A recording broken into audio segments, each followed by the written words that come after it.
Something entered our solar system. It had no tail. It had no origin. It broke every law of physics we thought we understood.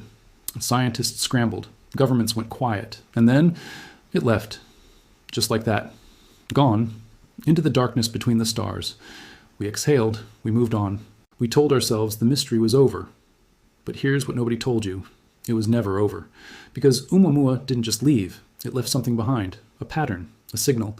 A question so dangerous that the world's most respected physicist risked his entire career to ask it out loud. And now, everything is happening again. There are questions that science is comfortable asking. What is the mass of a black hole? How old is the universe? How many stars exist in a galaxy? These are big questions, but they are safe questions. They don't threaten the structure of what we believe. They don't shake the ground underneath our assumptions about what is possible and what is not. And then, in October 2017, a question arrived that nobody was ready for. Not the scientists, not the governments, not the institutions that had spent decades carefully managing humanity's relationship with the unknown. A question arrived not in a lab, not in a theory paper, not in a philosophical debate, but physically, in our solar system, moving at 92,000 kilometers per hour. And it had no name yet, because nothing like it had ever been seen before. They called it Oumuamua. The word comes from Hawaiian. It means first messenger from afar arriving before the others. The people who named it probably thought they were being poetic. Looking back now, they may have been more accurate than they ever intended to be. Here is what the telescopes saw. An object.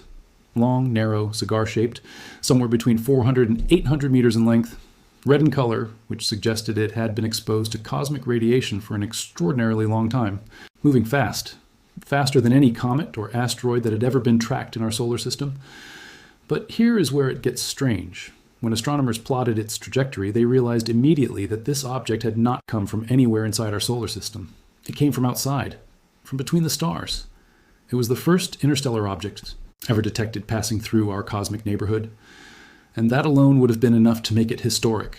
That alone would have made it the discovery of the decade. But Oumuamua was not finished revealing its secrets. Unlike any known comet or asteroid, Oumuamua showed no coma, the gaseous halo that typically surrounds icy objects when they enter the inner solar system and begin to heat up from the sun. Every comet we have ever observed, from the famous Halley's Comet to the spectacular Hale-Bopp, releases gas and dust as it warms. It creates a glowing envelope of material, a signature that says, "I am made of ice and rock. I am ancient. I am natural." Oumuamua had none of that. Nothing. No tail, no coma, no outgassing signature whatsoever. And yet it was accelerating. Not slowing down due to the gravitational pull of our sun, accelerating, speeding up, moving faster as it departed our solar system than any model of natural physics could explain. Think about what that means. An object with no rocket fuel, no visible means of propulsion, accelerating through space. And the acceleration was not random. It was smooth, consistent, non-gravitational, as if something was pushing it, as if something inside it or attached to it was deliberately driving it forward. The scientific community did what it always does when faced with something that doesn't fit the model. It searched for explanations. Reasonable explanations, safe explanations. Some researchers suggested that perhaps Oumuamua was made of hydrogen ice, and that the sun's heat was causing the ice to sublimate, to evaporate directly into gas, in a way that was invisible to our instruments.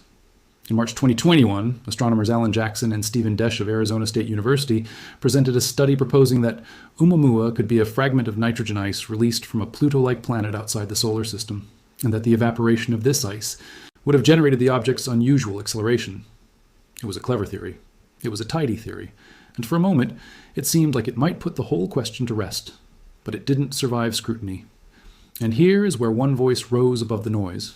Not to speculate, Art Chair of Harvard's Department of Astronomy, one of the most cited physicists in the world, a man who had spent decades playing by the rules, publishing thousands of papers, advising institutions, working within the system.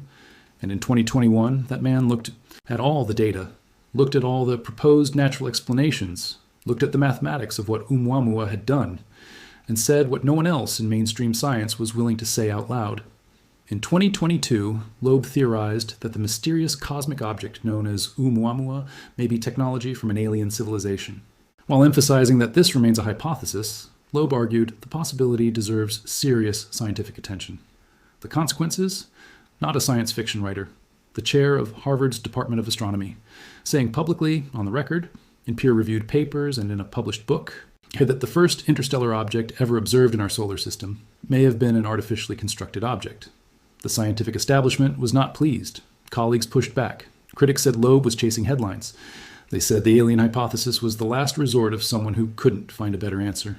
They said science does not work by invoking the extraordinary when the ordinary hasn't been fully exhausted. But here's what those critics never fully answered, which was unlike any natural object ever observed in our solar system. They never fully explained the absence of any cometary signature. They gave us theories, possibilities, maybes, but the numbers, the actual observational data, never cleanly fit any of the natural explanations offered. And Oumuamua, unbothered by the debate raging behind it, continued accelerating away from our sun and disappeared into the darkness beyond Neptune's orbit. By late June 2024, Oumuamua reached a distance corresponding to Neptune's orbit, and in late 2025 it reached the outer edge of the Kuiper Belt, on a trajectory toward the heliopause. And that should have been the end of the story. Object arrives, object confuses everyone, object leaves, file closed, move on. Except they burrowed into the foundations of modern astronomy like something alive. And then, in ways that no one fully predicted, the story began again. In July 2025, astronomers identified 3I Atlas as only the third confirmed interstellar object ever observed entering our solar system, following the discoveries of 1I Oumuamua and 2I Borisov, both of which originated outside our planetary neighborhood. But this time, better tracking systems, a sharper set of questions, and the moment 3I Atlas was detected, every major observatory on the planet turned to look at it, including the ones that hunt for something that goes far beyond simple astronomy. On July 1st, 2025, a new interstellar object, 3I Atlas, was spotted at a distance 4.5 times the Earth-Sun separation. Avi Loeb immediately calculated that it was, and it ended an entire era of life on this planet. 3I Atlas appeared to be twice that size, and it was incoming, racing toward the inner solar system at a velocity of approximately 60 kilometers per second. That is 216,000 kilometers per hour. Its orbit was the most dynamically extreme of any object. But the size was not the anomaly that disturbed scientists the most. What disturbed them was something more subtle, something that pointed, once again deposits gigawatts of power on the surface of 3I Atlas as it approached its minimum separation from the Sun, and pointed out that its trajectory took it unusually close to Venus, Mars, and Jupiter. An alignment he found intriguing. Think about that for a moment. A random rock, ejected from some unknown star system, potentially billions of light years away, on a trajectory that passes unusually close to multiple planets in our solar system's inner region, disturbingly small. Loeb told Newsweek, "The retrograde orbital plane of 3I Atlas around the Sun lies within 5 degrees of that of Earth. The likelihood for that coincidence out of all random orientations is 0.2%. Because when Loeb said that, he wasn't speaking casually. He was speaking in the language of statistical probability, the language that science uses to distinguish between coincidence and pattern. A 0.2% probability of coincidence is not nothing, but it is the kind of number that, in any other field, would trigger immediate, serious investigation. In medicine, a drug effect with a 0.2% probability of being coincidental is considered highly significant. In intelligence work, a pattern with a 0.2% probability of coincidence is considered actionable intelligence. In astronomy, it tends to get buried under press releases about natural cometary activity. 12 GHz, covering billions of individual frequency channels. This is not amateur equipment. This is the most sensitive radio observatory on the planet. Equipment sensitive enough to detect the equivalent of a mobile phone signal coming from an object millions of kilometers away. The SETI Institute's astronomer Dr. Sophia Sheikh and her team also observed 3I Atlas for more than 7 hours with the Allen Telescope Array, covering 1 to 9 GHz. The searches found no confirmed artificial signal. Further analysis showed that candidate signals were due to radio frequency interference, appearing also in off-target scans or representing known contaminants. Even with higher levels of sensitivity, the analysis found no candidate technosignature signals. And at this point, many people exhaled. The scientists who preferred the natural explanation nodded and said, "See, we told you. It is a comet. A strange, fast, enormous comet from another star system, but a comet nonetheless." And there is something deeply human about that instinct to reach for the comfortable explanation, the familiar box, the known category, because the alternative is almost too large to hold in your mind without something inside you beginning to shift. It means the absence of a signal within the specific frequency ranges we searched, using the specific instruments we had, during the specific windows we observed. Human beings have been broadcasting radio signals into space for approximately 120 years. That radio bubble extends barely 120 light years in any direction. A tiny, almost microscopic sphere in a galaxy that is 100,000 light years across. If an advanced civilization communicates using quantum entanglement, neutrino beams, gravitational waves, or technologies we haven't conceptualized yet, our Green Bank telescope would hear nothing. And it would still hear nothing even if 3I Atlas were a fully operational spacecraft. We would simply be listening on the wrong channel. What most people are not seeing is this. The significance of 3I Atlas is not just what it is. The significance is the pattern it represents. 3 interstellar objects have now been confirmed passing through our solar system. Oumuamua in 2017, 2I Borisov in 2019, 3I Atlas in 2025. And somewhere in that growing catalog, somewhere in those hundreds of objects that will be tracked and measured and debated, the answer to the question that Oumuamua first asked is waiting. It may confirm everything the natural explanations have proposed. It may reveal a cosmos full of rocks and ice and ancient debris, extraordinary in its richness, but ultimately indifferent to our existence. Or it may confirm something else entirely, something that would not end our world in the cinematic, catastrophic sense, but something that would end our world in the more profound sense, the sense in which the world is the map of reality we carry inside our heads, the sense in which our world is the story we have told ourselves about where we come from, what we are, and whether we are alone. What signal does that send about where we are in the order of things? What does it mean for a civilization that has landed on the moon, built particle accelerators, mapped the human genome, and developed artificial intelligence to potentially have been observed by something older, something further along, something that looked at us and kept moving? These are not comfortable questions. They are not questions with easy answers or clean conclusions or reassuring resolutions. They are the kind of questions that change something in you permanently once you start asking them seriously. Once you stop treating the cosmos as a backdrop to human history and start treating it as a story in which we may be very, very minor characters. Oumuamua is gone. It is already beyond the Kuiper Belt and will not reach the heliopause, the true boundary of our solar system, until November 2038. By then, it will have been over 2 decades since it first appeared in our telescopes. The scientists who detected it will be older. The instruments we use will be different. The conversation about what it was will have evolved, shaped by 3I Atlas, and by whatever comes after 3I Atlas, and by whatever comes after that. The question it planted in 2017 will still be growing, and somewhere in the dark between the stars, moving at 92,000 kilometers per hour, carrying whatever secrets it was never asked to give up, it is still traveling, still accelerating, still, in every meaningful sense, unreachable, at least for now, at least with the tools we currently have, at least with the understanding we currently possess. But the universe is patient in ways that human beings are not. And the next object is already on its way. And this time, we will be watching more carefully. And this time, we will be asking better questions. And this time, if something breaks the rules of physics again, if something arrives with no tail, no coma, no origin we can explain, account for, we will not spend years debating whether it deserves a serious answer. The question is no longer whether something unusual is passing through our solar system. The question is what it means that it keeps happening. And who, or what, might be watching to see if we ever figure it out. 3 objects in 8 years? After 0 confirmed detections in all of human history before 2017. And the scientific community's own models predicted that interstellar objects of this size should pass through our solar system roughly once every few decades, not every few years. That rate of arrival doesn't fit the model.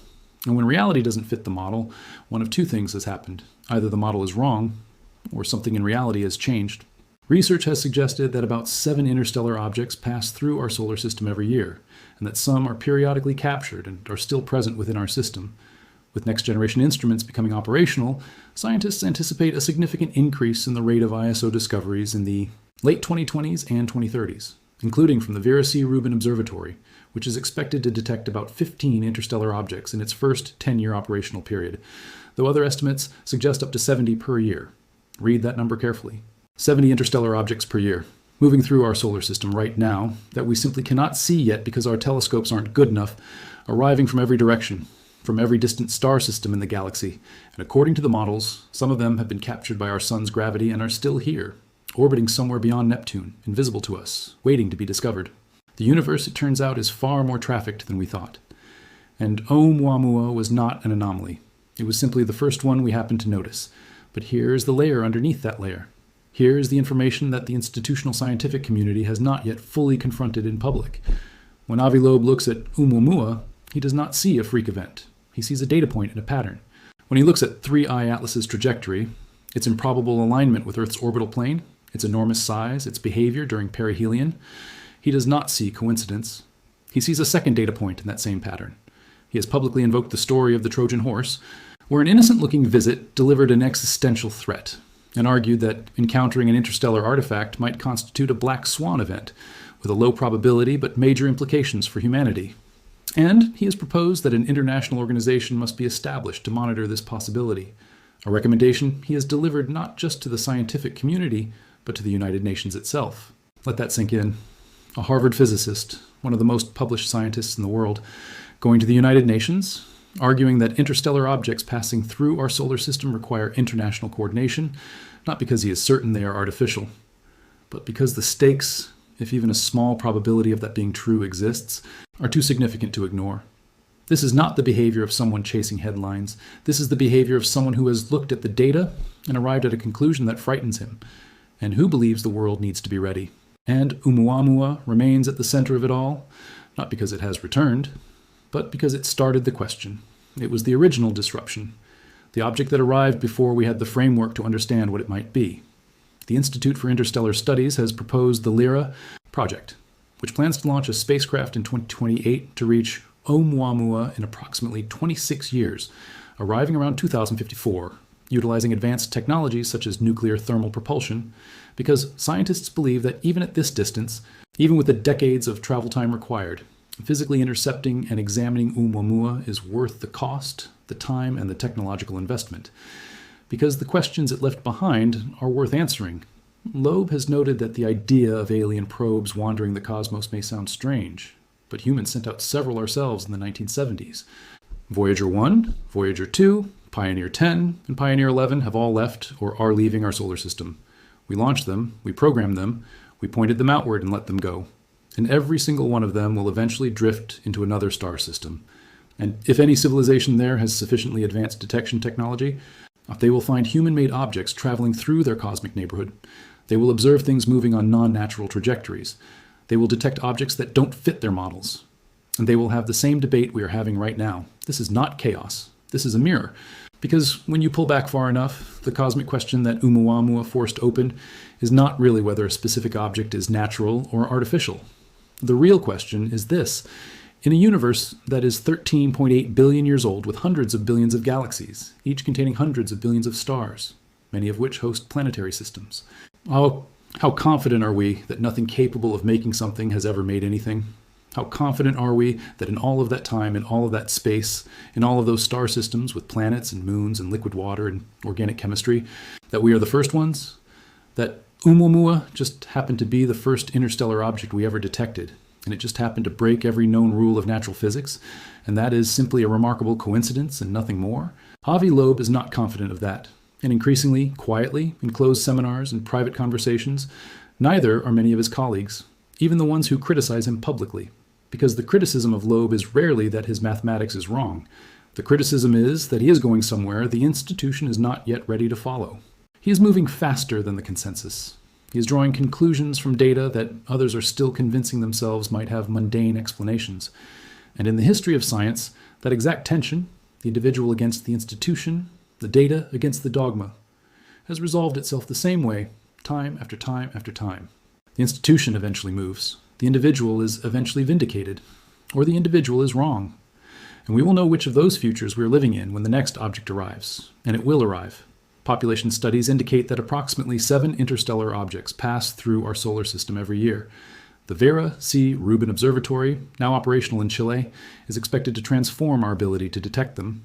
The era of rare, isolated interstellar visitor events is ending. What is beginning is something entirely different, a period in which our solar system's interstellar traffic will be visible to us for the first time, a period in which the catalog of objects that have crossed our threshold will grow from 3 to dozens and then to hundreds, a period in which the statistical patterns will become impossible to dismiss one way or the other.